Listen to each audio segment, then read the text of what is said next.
Hey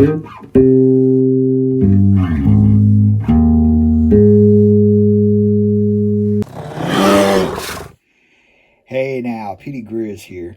Today I wanted to show off something really cool, something I really appreciate. This was sent to me by viewer and friend Tim.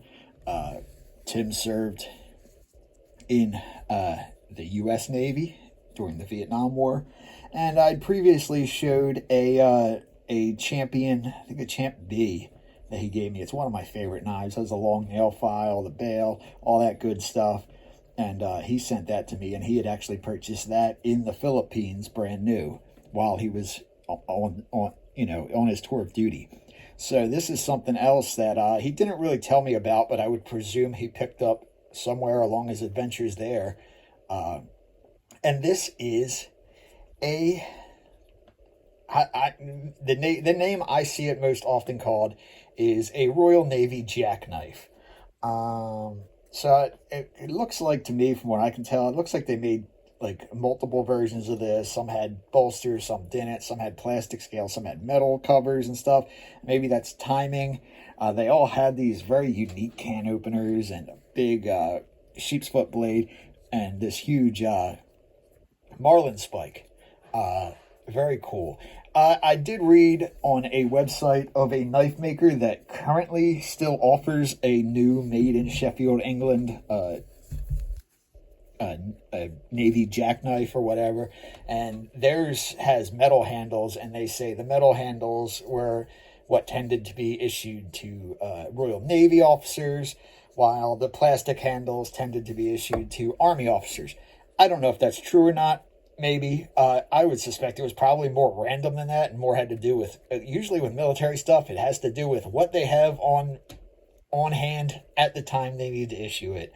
I don't see them being like, here, we're going to get just metal knives for the Navy and just plastic knives for the Army. But maybe, who knows? I'm sure somebody out there will tell me if they know. But something really cool, man. And we'll see it when I check out this first part, this enormous and very curved marlin spike. It looks like somebody had once painted this thing black. And maybe that was done in the field.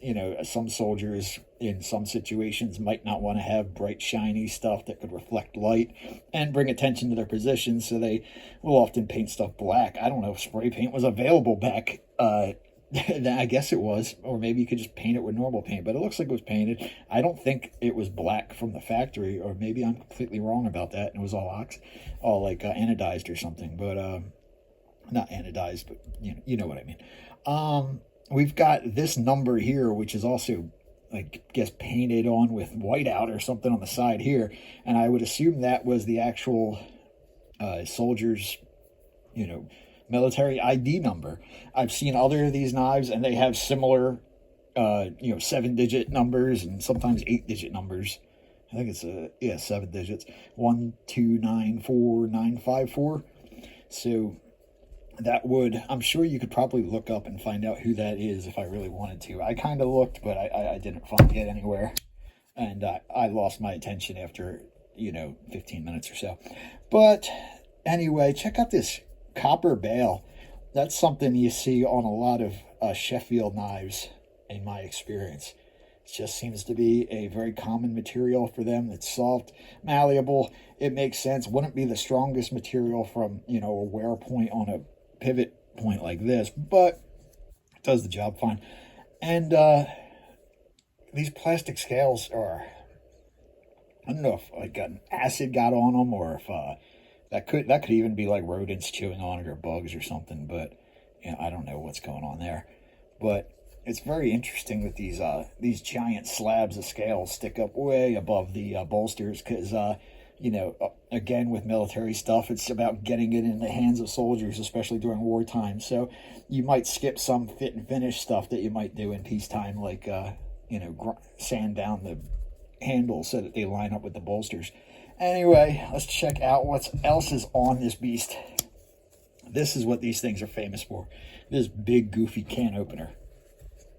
So, I guess they decided it was absolutely important that their soldiers had no problem getting into their food. And I can't blame them. That seems like a pretty important task and worth devoting, at least a few $100,000 in research and development into getting a proper can opener in their hands. And I'm sure that's at least what happened. And man, this thing's got half stops all around. It's got this ITC. I can't find what that is. I mean, I thought that was a German stamp, but I'm not sure at all what's going on here. Well, we got this ITC stamp, and I would assume that's the date of manufacture, 1969. Otherwise, it's just a very coincidental code. And then finally, we've got this sheep's foot, bordering on a hawksbill type blade. And these were popular on these sailor's knives for rigging work and stuff.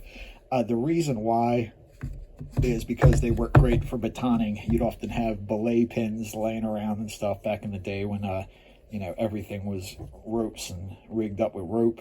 And you had to cut rope often. If you had to make a quick cut, rather than sawing through it, you might just bop the knife right through it with whatever's handy. A mallet, a peg, the handle of something sitting nearby. And so that's my theory on this blade shape. It's just the most efficient. It's a cleaving type blade shape. Yeah, just look at it. And very heavy duty, very tight action, and everything on these probably a little gummed up, but still the springs are so strong.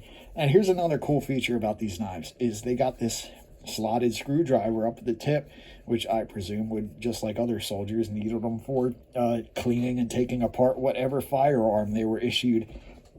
And if I understand right, the firearms that the British Army was using in World War II were basically mostly left over from World War I, and they weren't really at the forefront of arms manufacture at that time. There was a lot of old ideas about war, and it's really said that, World War I is the last, time that, warfare was, basically man-to-man, men riding horses, men fighting with swords and in trenches. And World War II was the first, step towards modern warfare, where we've evolved now to where it's people, thousands of miles away, controlling a video game controller, bombing the hell out of places. So, we've come a long way, haven't we, as a race? As of people, I mean, as the human race. So, yeah, man. But super cool knife. I love the history of this stuff. I'll do some more research, see if I can find out who owned it. I'll ask Tim, but I don't know if he knows who owned it or what. I thought he would have just told me that if he did. So maybe I'll find out because of this video. But man, these are so cool. I just love anything that you can just feel is connected to history, and this has that vibe. Anyway, thanks for watching. See you in the next one. Peter Grizz out.